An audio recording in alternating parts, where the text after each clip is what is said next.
I never imagined that the lowest point of my life would arrive not in solitude, not in a hospital bed, not in the quiet of an empty house, but right there, in front of 100 pairs of eyes, on the very day I was supposed to say goodbye to the man who had been my companion for 40 years. My husband's coffin rested only a few feet away the church, heavy with the smell of lilies, the silence broken only by the occasional cough, the shuffle of black shoes on stone tiles, the discreet sob of a neighbor. Yet in that heavy silence, in the sacredness of a funeral, my daughter-in-law decided to strike. I was standing near the lectern holding the crumpled sheet of paper where I had written a few simple words to honor him, my hands trembling not from age but from grief. I wanted to tell them how he used to whistle every morning when making coffee, how he had been the one to fix the old fence when everyone else said it was useless, how his laughter once filled the house even when our pockets were empty. But I never got to read a single word. A sharp voice cut through the hall. "Enough already, stop pretending." My daughter-in-law's tone echoed against the high ceiling, turning every head, freezing every whisper. I turned slowly, my heart skipping a beat. She was standing tall in her black dress, a diamond necklace catching the light like a blade, her face twisted with the kind of triumph that made the hairs on the back of my neck rise. "This is not your moment," she spat. "This is not your house. Not your life anymore. Everything you hold is slipping through your fingers, and today everyone here deserves to know the truth." For a second, I thought I had misheard her. Surely she would not dare to raise her voice in front of the priest, the family, the neighbors who had come to pay their respects. But she repeated louder her words, slicing through the thick air like shards of glass. "You've been living on borrowed time, pretending to be the grieving widow, while clinging to what doesn't belong to you. That apartment, that money, even the respect of this family, it isn't yours. It never was. And today, right here, we'll put an end to your charade." Gasps rippled through the pews. I heard the scrape of shoes as guests shifted uncomfortably, caught between sympathy and the morbid fascination of scandal. The priest coughed, ready to intervene, then stepped back, uncertain. My son, her husband, sat motionless in the front row, his face, pale eyes fixed on the floor. He didn't say a word.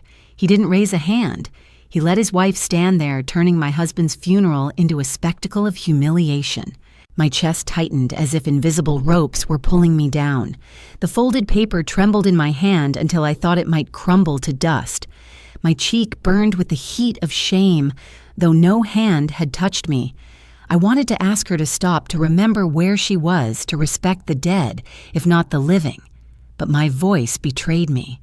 All that came out was a whisper only I could hear. Why here? Why now? She smiled, then a slow, calculated smile, and I realized it wasn't a sudden outburst. This was rehearsed. She had chosen this moment deliberately, the one moment when I was weakest, when my grief would silence me, when the crowd would believe her, because I looked too broken to defend myself. "Tell them if you dare," she sneered, her eyes glittering. "Tell them how you've hoarded everything for yourself. Tell them how you plan to lock us out of what is rightfully ours. Or will you stand there mute, pretending innocence?" The murmurs grew louder, like the rising buzz of hornets. Faces turned to me, some with pity, some with suspicion, some with barely disguised eagerness for a drama they would recount for years. My legs wobbled. The coffin in front of me blurred through my tears, and I felt my husband's absence like a blade twisting deeper. I wanted to scream at her that she was wrong, that the day was about him, not about property, not about greed, not about her poisonous ambition. But my throat was dry, my tongue heavy, my heart pounding too loud in my ears. In that frozen moment, I felt smaller than I had ever felt in my life. A widow on the day of burial, stripped not only of my partner, but of my dignity. And then, as if her cruelty were not enough, she stepped closer, heels clicking like the ticks of a merciless clock. She looked directly at the guests, her hand outstretched as if presenting me for judgment. "Look at her. she declared, her voice steady, almost theatrical. A woman who hides behind pity while clinging to wealth that isn't hers. Do you all know whose name is on the deeds? Do you know how she twisted the will? Ask yourselves what kind of person uses death as a shield to keep everything for herself? The silence that followed was suffocating. My ears rang. The paper fell from my trembling hands and fluttered to the ground like a dying bird. No one bent to pick it up. I was alone, utterly alone, and yet I could feel hundreds of eyes drilling into me, searching for guilt, for weakness, for confirmation of the venom she had just spilled. I opened my mouth, but nothing came. My son kept staring at the floor, his silence louder than her words. My heart broke again in a way it hadn't even when I saw my husband's casket close. This betrayal was sharper. This betrayal was alive. And then, in that suffocating moment, a question burned in my mind, hotter than shame, sharper than grief. Was this really my fate to stand silent while my husband's death was twisted into my trial? To let them bury not just him, but my name, my honor, my very existence? Or was there still a way to turn their cruelty into their own undoing? I swallowed hard, lifted my eyes from the fallen paper, and looked at her. Really, looked at her. She mistook my silence for defeat, but she didn't see the spark that had ignited behind my tears. She thought she had chosen the perfect moment. She thought I would crumble. What she didn't know was that the funeral she turned into my humiliation might just become the stage where her own secrets would burn. So I ask you, the ones listening to my story now, what would you do if the person meant to join your family stood up at your husband's funeral and tried to strip you of everything, your dignity, your home, your very right to exist? Would you bow your head in silence, or would you rise even in mourning to defend what is yours? Comment 1, if you would stand up for yourself, or press, like if you believe silence is the safer path. But remember, silence has a cost, and mine was about to be paid in blood and truth. I suppose I should have known long before the funeral that something was being plotted behind my back. Grief has a way of blinding you, but looking back, the signs were there, subtle at first, then louder each one, a warning I refused to hear. The first time I noticed something strange was 2 weeks before my husband's heart gave out. He had been fading for months, his strength leaking from him like sand through an hourglass, and I was so consumed with nursing him that I barely had the energy to question anything else. Still, even in that haze of exhaustion, some words cut deeper than they should have. I remember walking into the kitchen late one night, the fluorescent light humming overhead, the smell of camphor and medication clinging to the air. I had just settled him in bed when I heard voices in the living room. My son and his wife were there, thinking I was asleep. She was speaking in a low but urgent tone, her words fast and sharp like knives being sharpened. You can't let her control everything when he's gone. Think about it. That apartment is in her name. The savings, too. Do you really want to spend the rest of your life begging her for scraps? My son mumbled something I couldn't hear, but she cut him off. No, we need to act. He doesn't have long. When the time comes, you'll thank me for having a plan. I froze in the doorway, my hand gripping the frame until my knuckles turned white. I should have stepped in, should have demanded an explanation, but I was so weary, so desperate to keep peace in a house where death already lurked in every corner. Instead, I retreated, silently telling myself I had misheard, that stress was making me paranoid. Yet the echo of her voice when the time comes lingered in my head long after I crawled into bed beside my husband's weakening frame. The second sign came a few days later. I was sorting through old papers in the study, trying to organize bills and insurance forms, when I noticed that one of the desk drawers was slightly ajar. It was not like me to leave it open. Inside, I kept a locked folder containing deeds, copies of wills, financial documents, things my husband had entrusted me with years ago.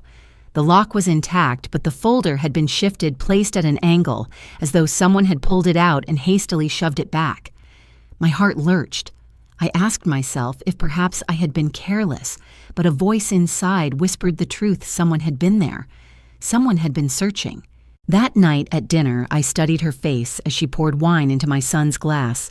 She smiled too much, her eyes darting toward me with a glimmer of something I couldn't place.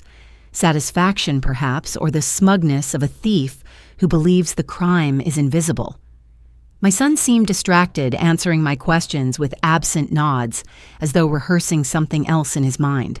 I wanted to confront them both, but the words stuck in my throat caught between fear and disbelief.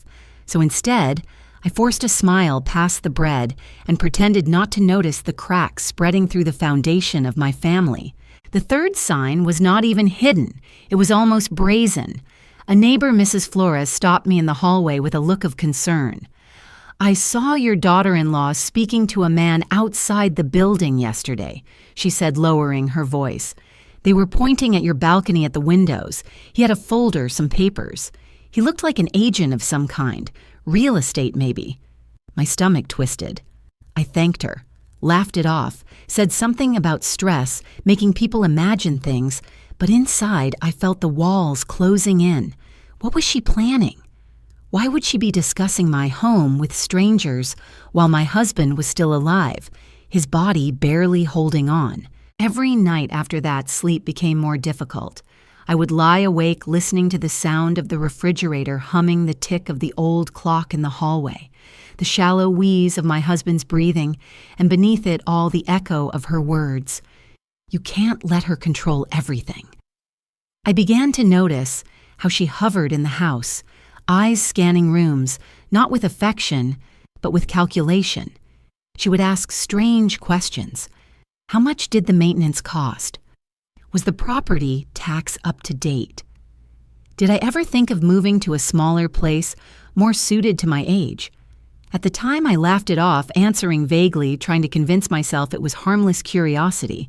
But looking back, I realized she was testing the ground-gathering information, laying traps in the shadows. One afternoon, as I sat by my husband's bedside, holding his frail hand, he whispered something that haunts me still. His voice was barely audible, his breath rattling in his chest. "Protect yourself when I'm gone." I asked him what he meant, but his eyes drifted closed, and he said no more. Perhaps he had sensed it too, the shifting tone of our son, the calculating gaze of his wife, the way the house no longer felt like sanctuary, but like contested territory. He had always been a man of intuition, and in that frail warning, he gave me the key to everything that would follow. But I didn't want to see it. I told myself I was imagining things. I told myself grief was making me suspicious. I told myself family could never betray me so cruelly. And then he died, leaving me with nothing but silence and questions. The day after his passing, as relatives streamed in and out with condolences, I noticed my daughter-in-law again whispering in corners, her phone buzzing with messages she hid from me. I caught a glimpse of one screen as she turned away too slowly. A message from an unknown number, "Contracts ready. Just wait until after the funeral." Contracts. The word sent a chill down my spine. I wanted to snatch the phone from her hands to demand answers, but the house was filled with mourners, and I could barely breathe under the weight of their condolences. So I swallowed my suspicion, offered tea, and pretended not to notice the way her eyes gleamed every time someone mentioned inheritance property, the future. Looking back, that was the first round of the storm, the warning winds that whip through the trees before the hurricane shatters everything. She thought she was clever moving pieces on a board I couldn't see. She thought her whispers and glances would pass unnoticed. But I saw enough, even if I didn't want to admit it. And now, standing at the funeral, humiliated by her public outburst, I realized those signs were not coincidences. They were the opening shots of a war she had been preparing long before the coffin was lowered into the ground. If the whispers in my own house had shaken me, what came next nearly shattered the fragile shell I had built around myself. A funeral does not happen overnight. Preparations stretch across long days, and in those days the shadows seemed to lengthen, feeding on my grief. It was during one of those days, while the house smelled of wax and lilies, and my phone wouldn't stop buzzing with condolences, that a cousin I hadn't spoken to in years pulled me aside. Her name was Clara. a woman who had always had the unfortunate gift of overhearing things no one wanted her to. She touched my arm with a nervous grip, her eyes darting toward the living room where my daughter-in-law was holding court, with her polished smile and whispered laughter. Auntie Clara murmured, "You need to be careful." I shouldn't even say this, but I can't keep it to myself. She leaned closer, her perfume heavy, her breath warm on my cheek. 2 nights ago, I saw her with a lawyer. Not a family lawyer, not anyone we know. They were meeting at a cafe downtown. She had papers in her hand. When she saw me, she slipped them into her bag so quickly it nearly tore. My throat tightened. "Are you sure?" I asked, though the tremor in my voice betrayed that I already believed her. Clara nodded grimly. I didn't hear everything, but I caught enough. Words like transfer, inheritance, rights of ownership. She wasn't alone. She was with your son. He looked like a man trapped, his head down, barely speaking. She was the one pushing, not him. "Auntie," it sounded like they were planning to cut you out. The words landed like stones on my chest. I wanted to argue, to deny, to tell her she was wrong, but even as I opened my mouth, my memory betrayed me. The half-open drawer, the whisper about not letting me control everything, the message about contracts, it all aligned too neatly. Clara squeezed my arm tighter. "Do not ignore this. You've always been the strong one, but don't think grief will protect you. Some people see funerals not as sacred, but as opportunities. And she, Auntie, she looks at you not as family, but as an obstacle." I thanked her with a trembling smile and sent her back into the living room. I wanted to believe she was exaggerating. Clara had always had a flair for drama, but I could not shake the conviction in her voice. Her words gnawed at me the rest of the day, echoing louder with each glance at my daughter-in-law's perfectly composed face each time my son avoided my eyes. That night, when the house finally emptied, I found an envelope slipped under my door. No handwriting I recognized, just my name scrawled in ink that bled slightly into the paper. My hands shook as I opened it. Inside was a single sheet with a few sentences typed in cold, impersonal font. "She is planning to take everything. Be ready. The funeral will not be the end. It will be the beginning." No signature, no explanation, just those chilling words. I stared at them until the letters blurred into black smudges. My heart pounded so violently I thought I might faint. Was it a cruel prank? A warning from someone too afraid to reveal themselves? Or perhaps the proof that everything Clara had said was true? I pressed the paper to my chest, the edges cutting into my palm, and whispered into the darkness. "Why are you doing this to me? What did I ever do to deserve it?" Sleep that night was impossible. Every creak of the house sounded like footsteps, every shadow like an intruder. I walked the corridors like a ghost, replaying every memory of my daughter-in-law, from the first time she had smiled at me with that too perfect smile. How had I missed the cold calculation behind her eyes? How had I let my son be swallowed by her ambition? 2 days later, the pressure mounted. Relatives arrived early to help arrange flowers and food for the wake. My daughter-in-law orchestrated everything as though it were her show, her performance, every gesture dripping with superiority. She chose the caterer, the music, even the arrangement of chairs, while I, the widow, was treated as a guest in my own house. "You're too tired, too fragile." She cooed in front of others, her voice sweet, but her eyes mocking. "Leave the decisions to us. You just sit quietly, don't trouble yourself." The worst came that afternoon when an old friend of my husband, a man named Raphael, stopped by with condolences. As he embraced me, he whispered in my ear, "Be cautious." She came to see me last week asking about the shares your husband owned in the cooperative. She wanted to know how fast they could be transferred. She said you were not in the right state of mind to manage such things. He drew back, his face etched with worry. I didn't answer her, of course, but she is fishing for something.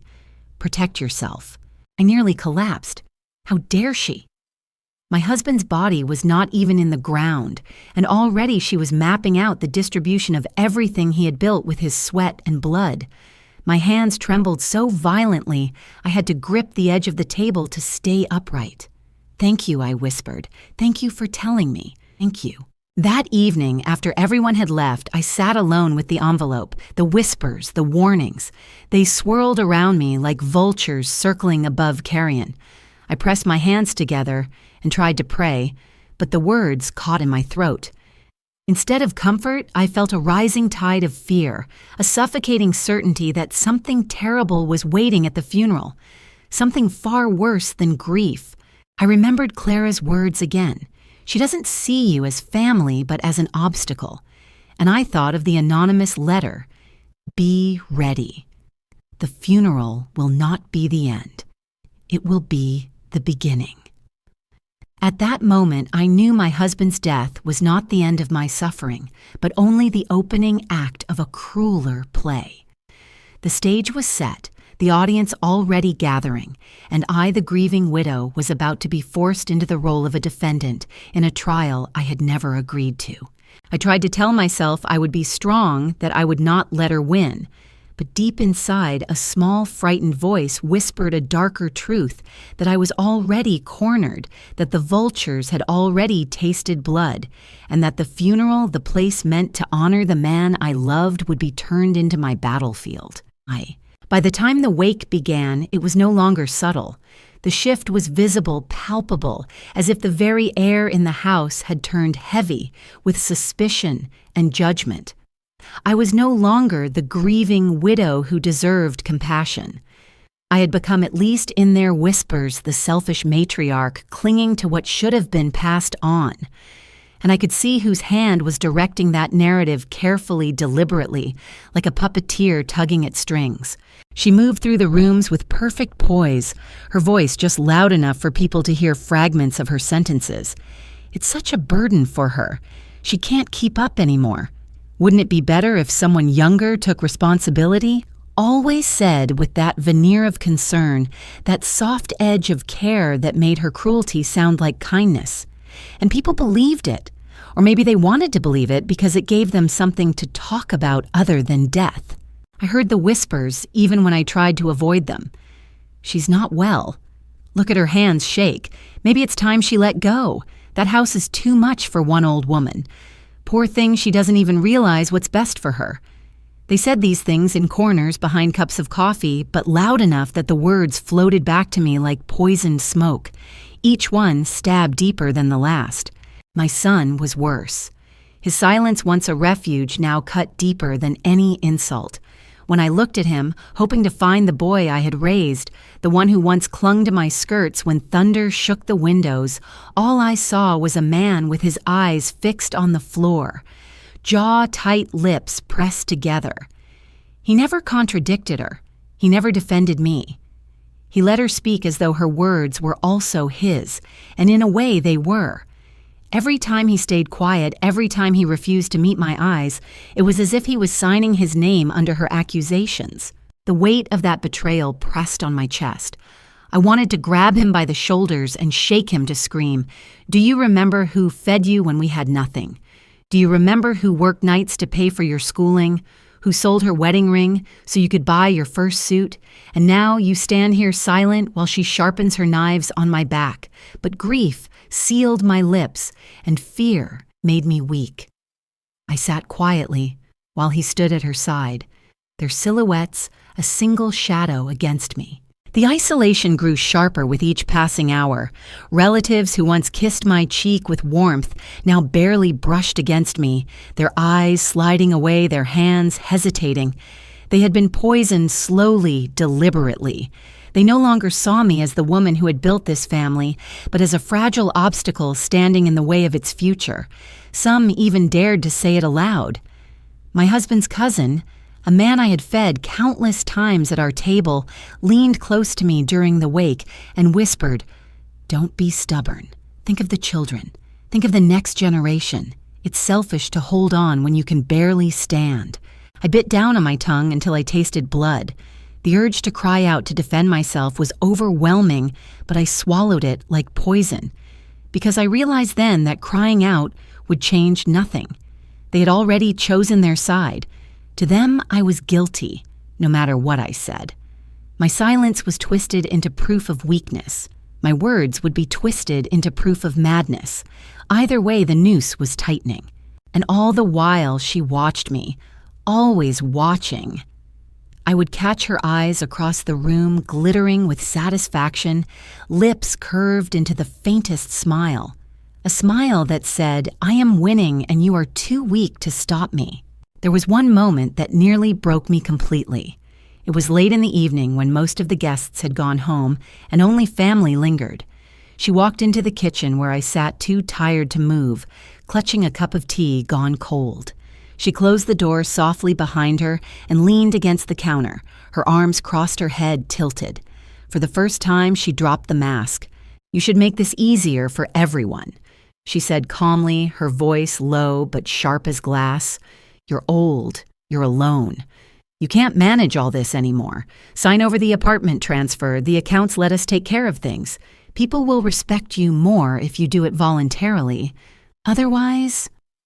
She let the word hang in the air, unfinished, but heavy with threat. "Otherwise, this will get very ugly, and you don't want that. Not at your age. Not in your state." I stared at her, my lips trembling, my heart thundering in my ears.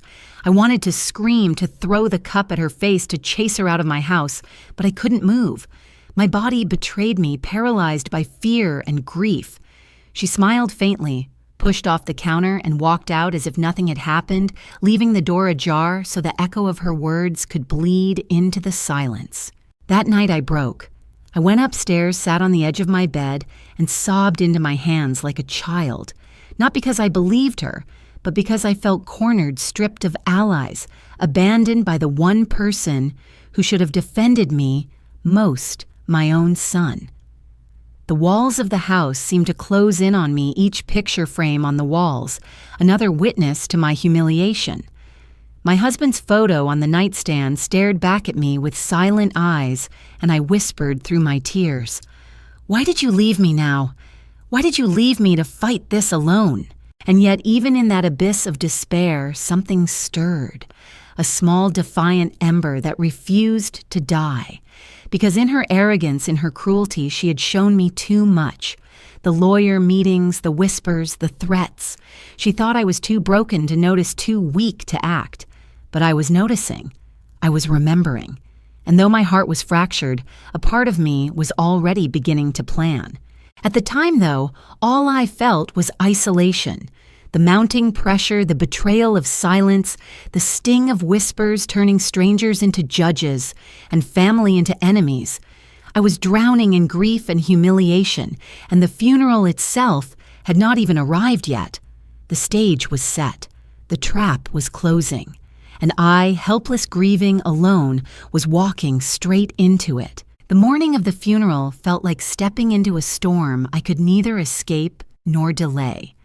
I woke before dawn, my body heavy, my eyes swollen from another night without rest.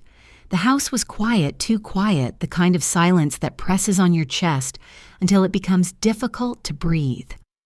I put on the black dress I had worn only once before at my mother's funeral decades earlier, and as I fastened the thin pearl necklace my husband had given me on our 15th anniversary, my hands trembled. It was not grief alone that shook me. It was the weight of knowing I was walking straight into a battlefield where I was the target. From the moment I stepped into the church, I felt it. The air was thick not only with incense, but with judgment. Every whisper seemed to halt when I passed. Every set of eyes lingered too long. I knew the script they had been fed, the lines my daughter-in-law had planted in their ears, that I was clinging, that I was weak, that I was selfish. I walked past rows of relatives and neighbors, each gaze like a stone thrown silently at my back. The coffin stood at the front, draped in flowers, his photo resting above it. My husband's face stared at me, smiling from a time before illness hollowed him out. I wanted to collapse, to bury my face in the flowers and sob until nothing remained. But I forced myself to sit with my back straight, my hands folded tightly in my lap, my nails biting into my palms. The ceremony began, the priest's voice solemn, the choir soft and mournful. I tried to focus on the prayers to let them wash over me, but my mind was elsewhere.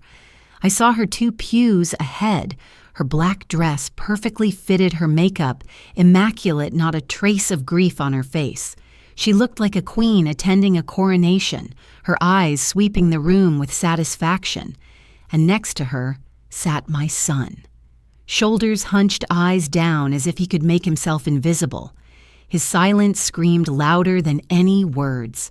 As the service ended and the priest invited close family to speak, I felt a wave of dizziness. My legs were trembling, but I stood clutching the folded paper in my hands. I wanted to speak of my husband, of his kindness, of the way he never let me go to bed, angry of the warmth that had filled our home even when we had nothing. I wanted to honor him. But before I reached the lectern, her voice cut across the church. "Stop pretending." The words froze me mid-step. I turned, the entire congregation turning with me, and saw her rise. Her face was pale, but her eyes blazed with triumph.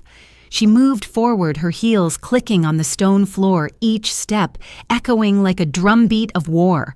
"This isn't about her," she announced, gesturing toward me with a sharp flick of her hand. "This isn't about some grieving widow clinging to a past she can't hold on to. This is about truth. This is about what really belongs to this family, and it is not hers." Gasps rose from the pews. Someone coughed, someone else whispered. I felt every eye on me burning, accusing. My heart thundered so loud I thought the walls themselves would shatter. The paper slipped from my hand and fell to the floor, unread, forgotten. She turned slowly, addressing the guests like an actress on stage. For too long, she has hidden behind pity, behind the illusion of being the victim. But you all know the truth, don't you? She's too old, too frail. She can't manage a house that size, accounts that large. We are the ones who will carry the family forward, not her. Her voice grew louder, steadier, each word slicing deeper. She wants to keep everything for herself. But it isn't right. My husband and I, we've sacrificed. We've built our lives. And now it is our turn. We will not stand by and let her steal our future. Steal. The word struck me like a slap. Me, a thief in my own husband's funeral, accused by the woman who had never worked a day for what she coveted. I tried to speak, to deny, but my lips trembled, no sound escaping. The priest shifted uncomfortably, but he did not intervene. My son sat frozen. His hands clenched, his gaze fixed on the floor. He didn't defend me. He didn't speak. He let her stand there in front of God and family, tearing me apart. The murmurs swelled like a rising tide. I heard fragments. Maybe she's right. She can't keep up. It would be better for everyone. Each word cut another piece from me. My chest tightened, my throat burned. For a moment, I thought I would faint. She stepped closer to me, her heels clicking, her perfume filling the air. She leaned in, her voice low enough for only me to hear. "You should just give in. Don't fight this. You can't win." My knees buckled. I stumbled back against the pew, clutching the wood for support. The room swam before my eyes. My husband's coffin blurred into shadows. My breath came in short gasps, ragged, desperate. They were watching me crumble. That was what she wanted, to break me here in front of everyone, to make my silence their proof. I closed my eyes, tears burning hot. In that moment, I felt as though I had lost everything, not only my husband, but my son, my family, my dignity. I was alone, cornered, humiliated beyond repair. The urge to collapse, to surrender, was overwhelming. But then, through the fog of despair, a memory pierced me. My husband's weak voice in those final days, "Protect yourself when I'm gone." His eyes clouded with pain but filled with certainty. He had known. He had seen what I had refused to see. And in that whisper, he had given me my last command. I opened my eyes, my tears still falling, but inside something shifted. I was on the brink of collapse, yes, but I was not destroyed. Not yet. She mistook my silence for defeat, but beneath it something else stirred anger, defiance, the spark of survival. Still, I remained quiet. I let her bask in her triumph, let her think she had won, because I understood in that moment that the storm had not yet reached its peak. This was only the breaking wave before the flood, and though I stood humiliated, stripped, cornered, I was already waiting for the tide to turn. The guests whispered, the priest tried to move the service forward, and she returned to her seat victorious. My son followed her with his eyes down, never once glancing at me. I sat again, my body trembling, my heart hollow. Outwardly, I was broken. Inwardly, something had just been born. When the service ended and the last prayer faded into silence, I thought the worst was over. I thought I would simply endure the burial, return home, and collapse into grief behind closed doors. But life has a way of choosing its own moments, and sometimes it waits until you are most fragile to hand you the blade that changes everything. I was gathering myself to leave the church, my hands still shaking when I felt a vibration in my pocket. My phone. I almost ignored it. What could possibly matter more than surviving the humiliation I had just endured? But something urged me to look. I slipped it out, shielding the screen from curious eyes. A message had arrived from a name that snapped me to attention, Marcos Almeida. My husband's lawyer, the man who had managed our affairs for more than 20 years, a man whose discretion was as firm as stone. I opened the message. Just one line, madame, as per your late husband's instructions, remember you have full authority. The documents are secure. Call me when ready. For a moment, the words didn't register. My mind was too fogged with grief and shame. But then clarity struck sharp as lightning. My husband had not left me defenseless. He had not left me at their mercy. He had prepared. He had trusted me and me alone. My hands steadied. My breath slowed. I felt a strange calm spread through me like the hush before a storm. She thought I was weak. She thought she had stripped me of everything. But she didn't know about Marcos. She didn't know about the documents. She didn't know that the foundation she was standing on was not stone but ice, and it was beginning to crack beneath her feet. I slipped the phone back into my pocket before anyone noticed. My daughter-in-law was still basking in her victory, shaking hands with relatives, receiving sympathetic nods, as if she were the savior of the family rather than its saboteur.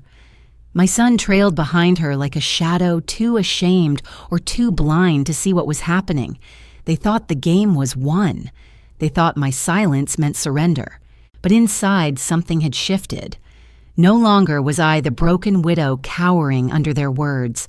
I had an ally proof, a weapon.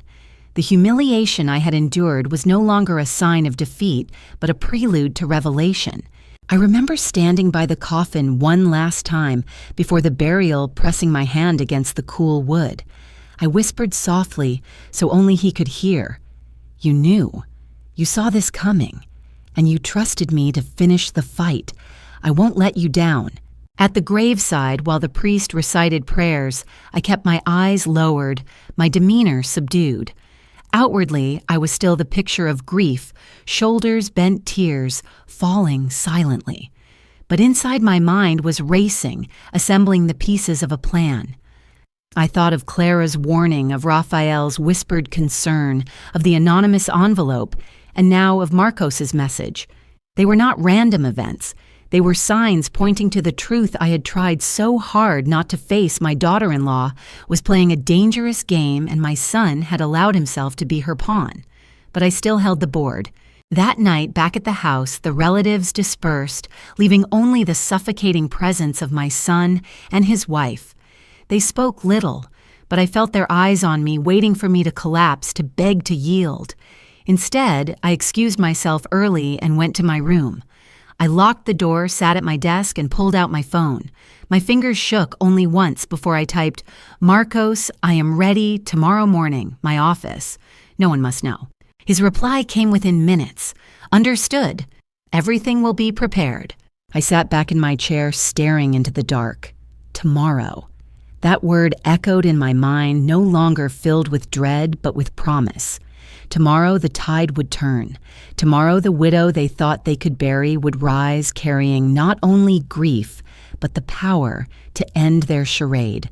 And as I drifted into uneasy sleep, I felt a certainty I hadn't known in weeks. I was no longer the victim of their scheme. I was the storm they had invited into their own home. So I ask you now, those who hear my story, what would you do if you were me? Would you continue to stay silent, enduring humiliation for the sake of peace? Or would you prepare to strike back to defend your dignity and reveal the truth they thought they had buried? Comment 1 if you would fight for your honor, press, like if you would choose silence. But remember, silence is exactly what they want. The day after the burial dawned gray and heavy, the sky pressing low as if the earth itself had not finished mourning. Yet I woke with a clarity I had not felt in weeks. The grief was still there, sharp and raw, but beneath it flowed something stronger, resolve.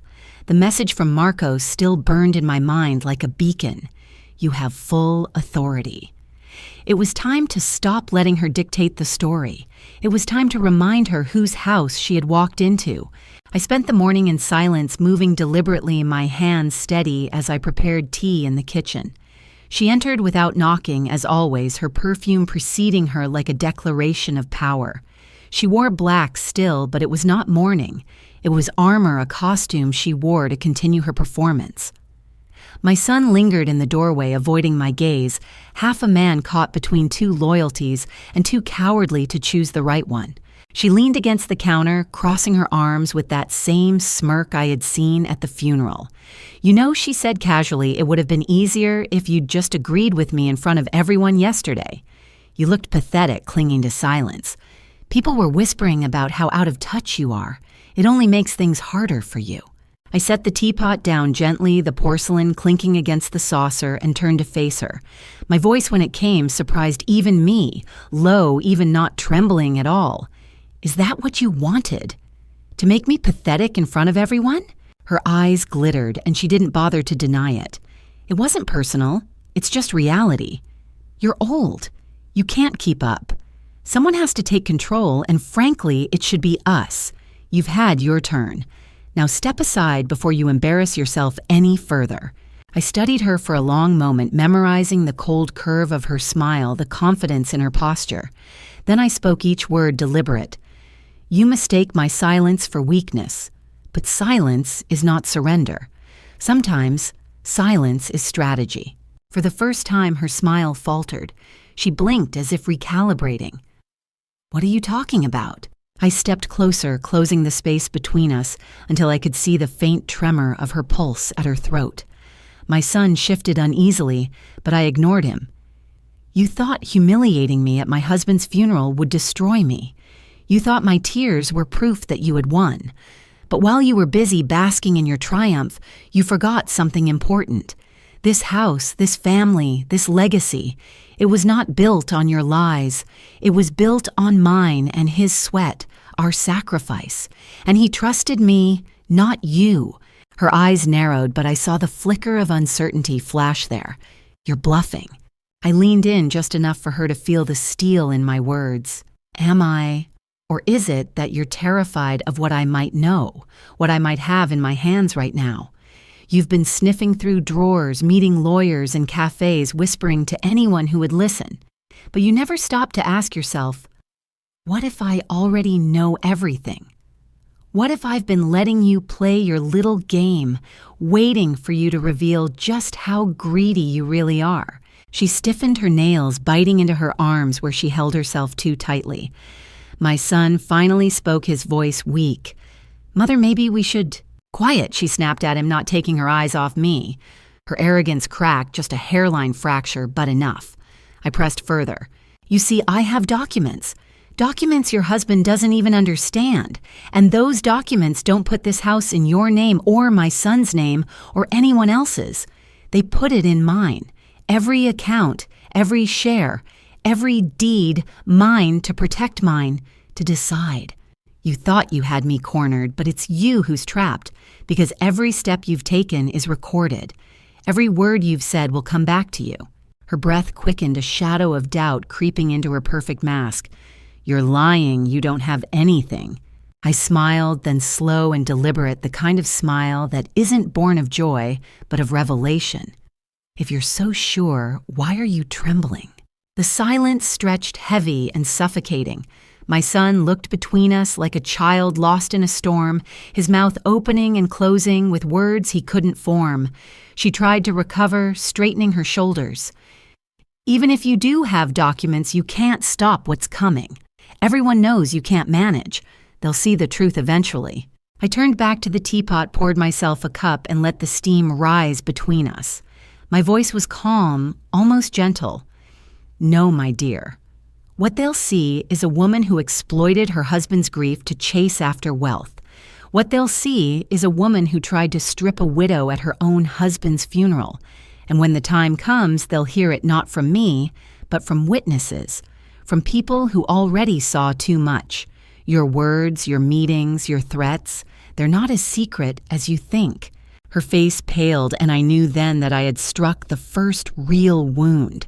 She turned sharply to my son. "Say something. Don't just stand there." But he only shook his head, his eyes darting between us, sweat glistening on his temple. He knew.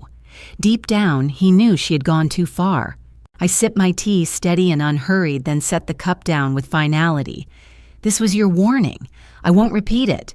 The next time you try to undermine me, it won't be in private. It will be in front of everyone. And when that moment comes, I won't need to raise my voice. The truth will do all the work for me." She opened her mouth, but no words came. For once, she was silent. The mask cracked, and for a fleeting moment, I saw not the confident manipulator, but the frightened girl beneath. She turned on her heel, storming out of the kitchen, with my son stumbling behind her. I sat alone at the table, the taste of tea bitter on my tongue, my pulse still racing. It wasn't victory yet, but it was the first strike, and I knew then with absolute certainty that the day of reckoning was coming. She thought she had won in the church, but the real battle was only beginning, and this time it would be mine to command. 3 days after the private confrontation in the kitchen, I finally chose the stage where masks would fall and truths would be spoken.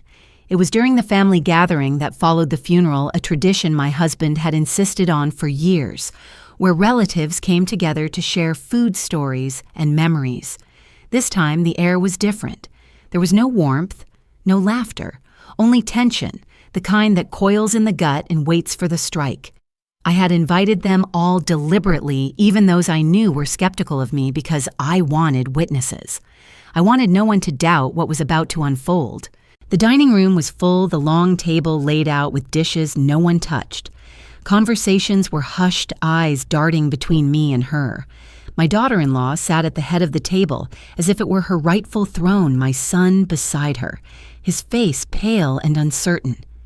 She smiled faintly, a queen surveying her court, while I remained at the far end, silent, my hands folded in my lap. Let them think I was broken still, I thought. Let them think I would yield again. The silence was my trap, and they had already stepped inside it. She began the performance I had expected. Raising her glass, she spoke with false humility. "We all know things will be different now. Father is gone and Mother is too fragile to handle the responsibilities alone. But we, as the younger generation, are ready to carry the burden. For the good of the family, we'll take care of everything. The house, the finances, the decisions." Murmurs of agreement rippled around the table. Some nodded, others whispered their approval. My son sat stiffly, his hand clenched around his glass, but saying nothing. And then she turned her eyes on me, sharp and merciless. "It's time to accept reality. You've done enough. Let us do the rest. Don't make this harder than it has to be." The room fell silent, all eyes waiting for my answer. I rose slowly, my chair scraping against the floor, the sound loud and jarring in the heavy silence. I stood tall despite the tremor in my knees, and for the first time in weeks, I let my voice carry not only grief, but authority. "You speak of burden," I said, my gaze sweeping the table. "You speak of sacrifice, But do any of you know what sacrifice looks like? Do you know what it is to work double shifts so your children can eat, to pawn your wedding ring so your son can buy his first suit, to bury your pride so your family can rise? A hush fell over the room. No one spoke. My daughter-in-law's smile tightened, but she said nothing yet. I continued, my voice steady, sharp. You call me fragile. You call me weak. But the truth is, you have mistaken kindness for dependence, silence for ignorance. And you, I turned my eyes directly on her, you have mistaken greed for strength. Her face flushed and she opened her mouth to retort, but I lifted my hand and cut her off. Do you want to talk about responsibility? Then let's talk about facts. I reached into my bag and pulled out the folder Marcos had given me that morning. The room collectively leaned forward as I placed it on the table, the sound of paper against wood, sharp as thunder. Here are the deeds to this house. Here are the accounts, the shares, the investments, all in my name, all entrusted to me by my husband before he died. I am the sole administrator of his estate. Legally, financially, and morally, I am the one who decides what happens next. Gasps erupted around the table. Some covered their mouths, others looked from me to her in shock. My son's face drained of color. My daughter-in-law stiffened her nails, digging into the arm of her chair, her mask cracking under the weight of the truth. You thought you could humiliate me? I continued, my voice rising. You thought you could corner me, make me beg, strip me of my dignity at his funeral. But you forgot one thing: my husband trusted me, not you. He saw through the games you were already playing, and he gave me everything not to hoard but to protect from people like you. She shot up from her chair, her voice shrill now, losing the composure she had guarded so carefully. Lies, you're making this up. You manipulated him. You turned him against his own son. Before I could reply, a voice cut through the chaos. It was Raphael, my husband's old friend, who had been silent until now. He rose slowly, his gaze firm. I can confirm it. I was there when he signed the final documents. He told me himself he wanted her to manage everything because he trusted her judgment above anyone else's. He feared what greed might do to this family. The room erupted again, this time with shock and disbelief. My daughter-in-law paled, her mouth opening and closing like a fish gasping for air. My son buried his face in his hands. And just when I thought the moment could not escalate further, Clara, my cousin, stood. And I saw her, she said, pointing at my daughter-in-law. I saw her meeting with a lawyer before the funeral. She was trying to find a way to take it all. She thought no one noticed. But I did. All eyes turned to her. The whispers swelled into condemnation. My daughter-in-law shook her head violently, her hair falling loose. That's not true. You're lying. You're all lying. But the cracks had widened too far. Her mask had shattered. And then I delivered the final blow. You want to talk about lies? I asked, my voice cold. Shall I tell them about the hotel room, the photographs, the man you met when you said you were caring for your children? The color drained from her face. A collective gasp echoed around the room. My son looked up, horror flooding his features. What is she talking about? He demanded.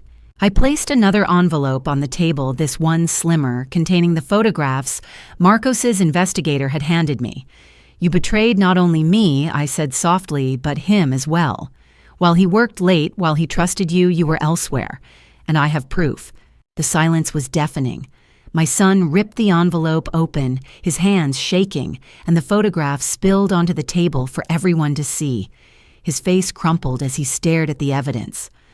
My daughter-in-law reached for him, babbling. It's not what it looks like, I swear, but he shoved her hand away, his voice breaking. How could you? The room erupted into chaos. Relatives murmured, some shouted. My daughter-in-law collapsed into her chair, trembling, her eyes wide with panic. She had come to strip me of dignity, but in the end she had been stripped bare in front of everyone. I stood tall, my heart steady, my voice calm. You wanted this to be public. You wanted witnesses. Now you have them, and they will remember not the widow who begged, but the truth that burned through your lies. I turned to the room, to the relatives who had doubted me, who had whispered behind my back. You see now? You see what kindness ignored can breed. You see what happens when silence is mistaken for weakness. Let this be a lesson for all of us. Respect is not inherited. It is earned, and betrayal, no matter how well dressed, always rots in the light. The room was silent again this time, heavy with shame, not mine but hers. And for the first time since the day my husband died, I felt my spine straighten, my chest rise, my dignity restored. The battle was far from over, but in that dining room before all those witnesses I had reclaimed the ground she thought she had taken from me. The dining room had fallen into stunned silence after the photograph spilled across the table. My son's face was ashen, his hands trembling as he stared at the evidence of his wife's betrayal. She sat rigid, her mouth opening and closing without words, the mask she had worn for so long shattered beyond repair. But I knew it wasn't enough. Truth alone, unveiled in a storm, can still be doubted once the dust settles. I needed witnesses. I needed voices besides my own to carry the weight of what had been exposed. And slowly, like kindling catching flame, they began to speak. It was Raphael who spoke first. His voice was steady, firm, the kind of voice that leaves no room for dismissal. "I was there," he said, rising from his chair. "I was there when her husband entrusted everything to her. I watched him sign the documents with his own hands, his voice weak, but his mind clear.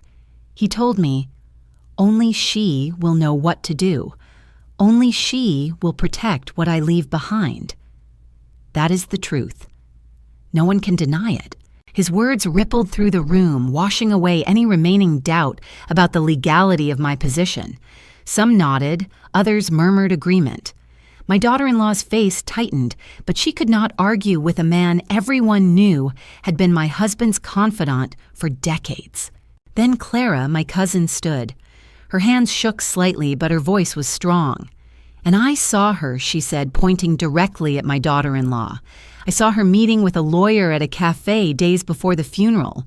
She had papers in her hands, and when she saw me, she hid them. She was already planning to take everything, already scheming, while we were preparing for his burial." The whispers swelled, no longer questioning me, but condemning her. My daughter-in-law shook her head violently, tears spilling now, but the tide had turned. And then, from the doorway, another voice entered the storm. Mrs. Flores, my neighbor of more than 20 years, had come with her daughter to bring food for the gathering. She'd been standing silently watching the chaos unfold. Now she stepped forward, her eyes fixed on the woman who had tried to humiliate me. "I saw her too," she said coldly. "I saw her in the courtyard with a man who looked at our building like it was merchandise. She pointed at your balcony, at your windows." They spoke in hushed tones, and when I approached, she quickly changed the subject. "Don't try to deny it, I know what I saw." The room erupted again. Gasps, shouts, curses. My daughter-in-law's tears turned frantic, her protests desperate. "They're lying. They're all lying. This is a conspiracy." But the faces around the table told her otherwise. And then the final blow. The priest who had conducted the funeral and had remained silent until now stepped forward. His voice was calm, measured, but carried the authority of someone whose word was not easily dismissed. "I heard her words at the funeral," he said gravely. "I heard her accuse a grieving widow of theft in the house of God. That was not concern. That was cruelty. And cruelty reveals truth as surely as kindness does. This is not a woman protecting a family. This is a woman tearing one apart."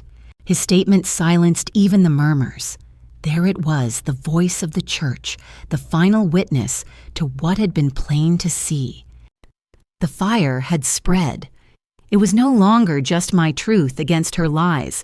It was Raphael's testimony, Clara's observation, Mrs. Flores's account, the priest's condemnation. The circle had closed and she stood alone in the center, burning under the weight of every word. She tried one last time, her voice breaking her mascara, streaking down her cheeks. "You can't do this to me. I'm his wife. I deserve respect." I rose slowly, my hands steady now, my grief transformed into something sharper. "Respect is not demanded," I said, my voice ringing through the room. Respect is earned, and you have earned nothing but shame. The relatives who had once whispered against me now turned on her. Some muttered insults, others shook their heads in disgust. My son sat slumped in his chair, silent, broken, unable to defend her any longer. She reached for him, pleading, but he recoiled, his face twisted with anguish. And then, as if the fire needed one last gust of wind, Mrs. Flores' daughter, barely 20, spoke from the corner. "Do you know what everyone in the building says now?" she asked softly. All eyes turned to her. "They say no one will ever forget what happened at the funeral. They say it will follow her forever, that no matter where she goes, people will whisper about the woman who tried to strip her own mother-in-law at her husband's burial." The words landed like stones. My daughter-in-law collapsed into her chair, her body shaking with sobs that no longer evoked sympathy but contempt. She had lost the room, she had lost the narrative, and she knew it. I stood taller than I had in weeks, my voice calm but unyielding. "You wanted to make this public," I told her. "You wanted witnesses. Now you have them. Every person here has seen the truth. Every person here will carry it beyond these walls. This is not just my fight anymore. It is yours to endure your disgrace to carry." The room was silent. Every face turned toward me, waiting for the final word. I let the pause stretch, savoring the weight of it, and then I asked the question that had burned in me since the day she first raised her voice against me. "Tell me, when you stand in front of these people, in front of your children, in front of God Himself, will you still dare to call yourself the victim?" Her sobs filled the silence. No one answered. No one defended her. The fire had spread too far, and she was already consumed. The gathering ended in chaos. People left in clusters, whispering, shaking their heads, some casting final glances of pity at my son, others glaring at the woman who had thought herself untouchable only hours before. The photographs remained scattered across the table like ash after a fire, undeniable proof of the storm that had passed. I did not pick them up. I left them there like relics of a war that no longer needed to be hidden. By nightfall, the house was silent again, but it was a different silence than before. It was not the suffocating weight of grief or humiliation. It was the heavy, satisfying quiet after a battle won. I walked through the room, slowly touching the backs of chairs, the edges of picture frames, the smooth wooden banister. For weeks, these walls had felt like a prison, but that night they felt like mine again, solid, safe, a fortress against betrayal. My daughter-in-law did not return to the house. She had stormed out before the others, her face streaked with tears, her voice hoarse from shouting protests. No one believed anymore. Word traveled fast. By the next morning, neighbors avoided her in the courtyard. Shopkeepers who once greeted her with warmth turned away. Even her own friends kept their distance, not wanting to be tainted by the scandal. She had wanted an audience for her triumph, and she had gotten one, but the audience now carried only her disgrace. My son stayed behind, though not out of loyalty. He sat in the living room long after the last guest had gone, staring at the floor, his hands limp in his lap. I watched him from the doorway, my heart torn. He was still my child, but he was also the man who had sat silent while I was humiliated, the man who had let his wife carry out her cruelty unchecked. When I finally spoke, my voice was steady. "You knew, didn't you? Maybe not everything, but enough." He lifted his eyes to me, red-rimmed and hollow. I didn't want to believe it. I thought she just wanted what was fair. I thought if I stayed quiet, it would pass. His voice cracked. "I didn't know about the other man." I shook my head slowly. "Silence is also a choice, and you chose wrong." He bowed his head again, no defense left. In that moment, I felt both anger and pity. Anger that he had failed me. Pity that he was now trapped in the ruins of his own blindness. I left him there because some lessons cannot be given in words, they must be carved in pain.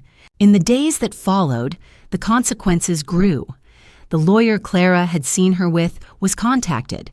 Under pressure, he admitted she had approached him to draft transfer papers, though nothing had been signed. It was enough to confirm her intent. The cooperative where my husband's shares were held learned of her attempt to meddle and sent me a formal letter of apology reaffirming my authority. Even the priest visited me at home, offering quiet support, his presence a silent reminder that the community stood with me now. But perhaps the harshest punishment came not from law or community, but from whispers, the same whispers she had once used against me. At the market, people spoke in low tones of the funeral, the scandal, the photographs. Children whispered in the stairwell when she passed. "That's her," they said. "The one who shouted at the widow. The one who cheated." There is no prison as cruel as reputation, and hers was ruined beyond repair. For me, the aftermath was different. The same relatives who had doubted me now came with lowered eyes, their words clumsy with apology. "We didn't know," they said. "We should have trusted you." I listened, but I did not offer forgiveness. Forgiveness is not owed like a debt. It is earned through actions, and I had no interest in easing their guilt. What mattered to me was not their remorse, but the fact that I no longer stood alone. And what of her? She tried once more through my son to reclaim her footing. She came to the house one evening, her eyes swollen, her voice trembling. "Please," she begged, "don't destroy us. Don't take everything. Think of the children." Her words might have once pierced me, but now they rang hollow. I looked at her without anger, only with the calm of someone who has survived. "I didn't destroy you," I told her. "You destroyed yourself. And if you truly cared for the children, you would have thought of them before you betrayed everyone around you." She left in tears. I did not follow. Soon after, she moved out, taking only what she could carry. My son remained for a while, caught between shame and duty, before eventually leaving too. Where they went, I do not know. What I do know is that the house remained mine, as my husband had intended, and with it, my dignity. The legal matters settled quickly. Marcos filed the necessary confirmations, closing every door she might have tried to slip through. The estate was safe, the accounts secure. For the first time in months, I slept through the night without waking to fear. Yet the greatest aftermath was not measured in documents or whispers, but in myself. I had been humiliated, yes, dragged to the edge of despair, but I had not broken. I had risen not just for me, but for the memory of the man I loved. I had defended not only my home, but my dignity, and in doing so, I had reminded everyone, including myself, that silence does not mean weakness, and kindness is not permission to be trampled. And so, the woman who had once been invisible in her own family now stood unshaken. She had tried to bury me in shame, but instead she had buried herself. Weeks passed, and the house settled into a peace it had not known in years. At first, the silence was strange, almost hollow, as if I were walking through the ruins of a battlefield after the soldiers had gone. But slowly, that silence became something else. It became healing. I began to hear again the things I had forgotten, the rustle of the garden trees outside my window, the chirp of birds at dawn, the steady rhythm of my own breathing. For so long, I had been silenced by fear, by humiliation, by betrayal. Now the silence belonged to me. One morning, as I stood at the window looking out over the garden, I realized that the weight on my chest was gone. The shame she had tried to pour over me like cement had crumbled to dust. The house stood tall, my husband's photograph smiled from its frame, and for the first time since his death, I felt him with me, not as absence, but as strength. He had entrusted me with everything, and I had not failed him. I had endured, I had defended, I had risen. The community's whispers shifted too. Where once I had heard suspicion and doubt, I now heard respect. Neighbors greeted me warmly, relatives treated me with deference. They no longer saw me as the fragile widow. They saw me as the woman who had survived the storm and stood taller for it. Even those who had once sided with her now lowered their eyes when they spoke to me, ashamed of their gullibility. Their contrition mattered little to me, but their recognition of the truth did. As for my son, he drifted in and out like a ghost, trying to rebuild himself from the wreckage. I did not push him away, but I did not embrace him either. Trust once broken does not return with a single apology. It must be rebuilt brick by brick, action by action. I told him this once, my voice steady. You stood silent when I needed you most. If you want my forgiveness, earn it with more than words. His eyes filled with tears, but he nodded. Time will tell if he understands. My daughter-in-law faded from the picture.